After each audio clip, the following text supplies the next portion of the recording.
In the year 364, the Roman emperor became the general Valentinian. According to the established tradition, the new August chose a co-emperor. It was his younger brother Valentus. The choice was justified. The new emperor needed a co-emperor whom he could trust and who would be satisfied with the subordinate position. Unlike Valentinian, he was not a military man. According to source evidence, Valentus was characterized by poor eyesight and a limp.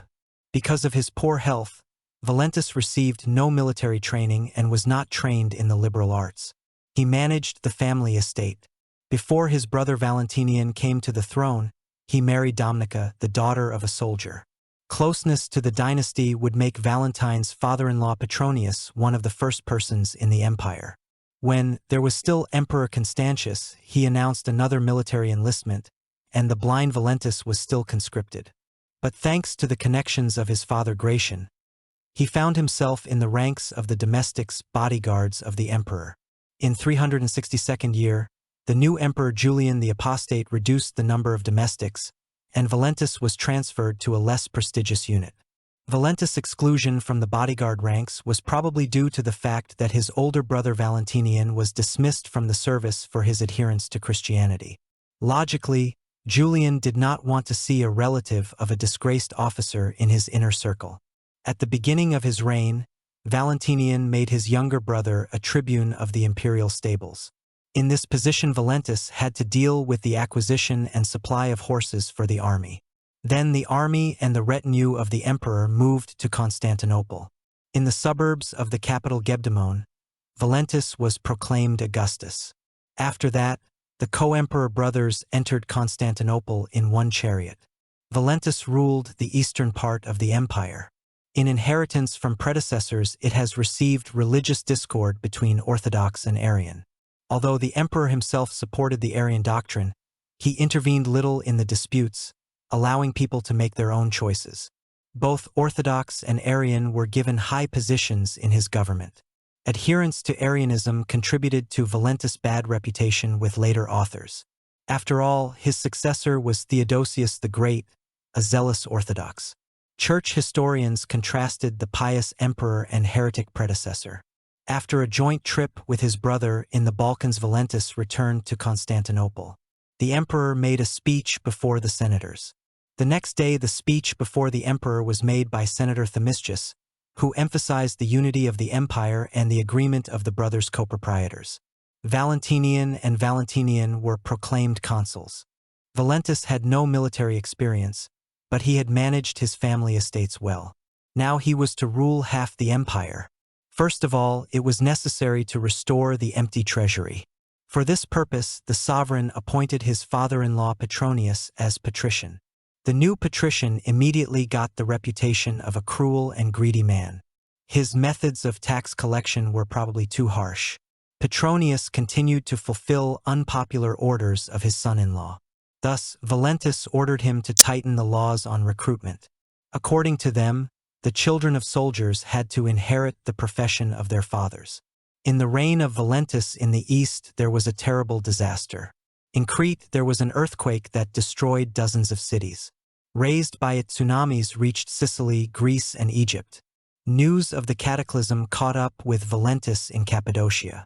The emperor interrupted a trip to the eastern provinces to organize help to the affected cities. According to his order, the affected provinces could temporarily pay less taxes. In Cappadocia, the emperor was overtaken by news of a rebellion in Constantinople. The rebellion was raised by Procopius, nephew of the pagan emperor Julian.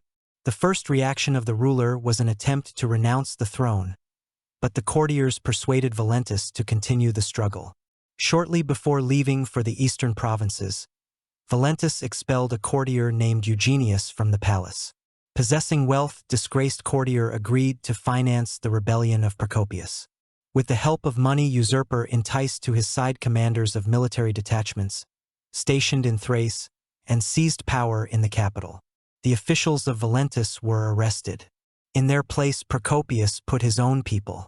And still the usurper could not collect enough troops, though he put in formation barbarians, city nobles, and slaves. Valentus hurriedly set out westward. His first military decision turned out to be wrong, the emperor sent to Constantinople elite detachments of Iovians and victors. Both detachments defected to the side of Procopius. The new troops allowed the challenger to establish control over the northwest of Asia Minor. In the winter of 365, Valentus' main forces moved against the rebels.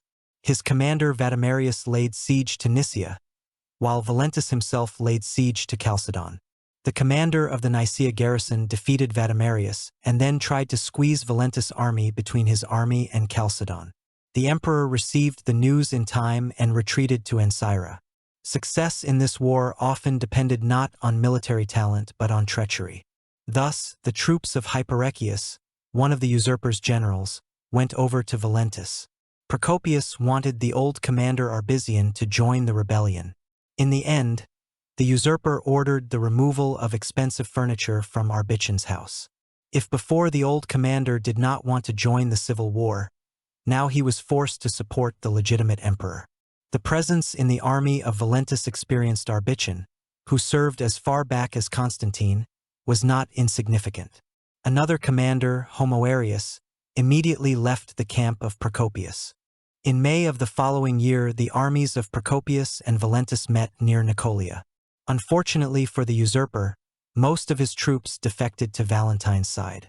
Procopius fled, but two of his cronies brought him to the emperor, hoping to buy forgiveness. Valentus preferred to execute the defectors. During the rebellion of Procopius, a Gothic detachment joined the pretender to power. Valentus did not allow the Goths to return to their homeland and settled them on the Danube. This was followed by his preparations for war against dangerous neighbors. In late May of the year 367, Valentus' forces crossed the Danube by boat bridge and invaded the Goths.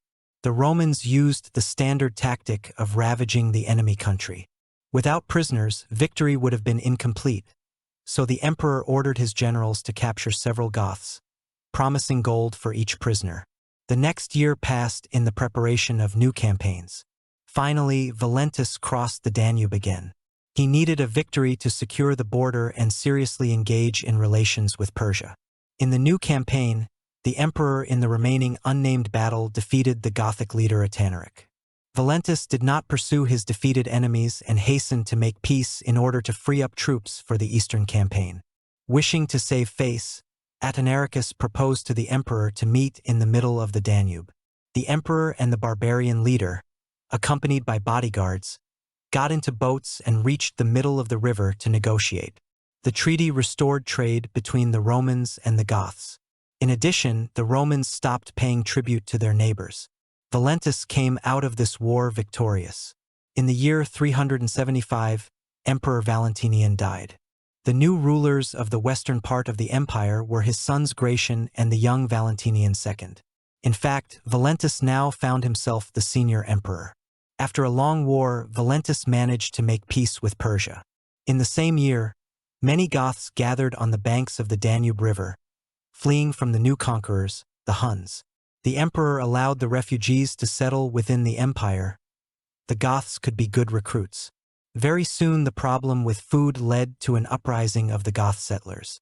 By the spring of the 378th year, Valentus managed to make peace with Persia, gather the necessary troops and lead them to the Goths. In August of the same year, the armies came together in battle near Adrianople in Thrace. The Romans suffered a complete defeat. Valentus himself was missing. Historian Ammianus Marcellinus cites the story that the closest people brought the wounded emperor in a peasant house. Later this house was burned down by the Goths. Valentus ruled the eastern half of the empire for 14 years. He held the reins firmly in his hands and dealt with several crises. Nevertheless, the emperor lost his main battle.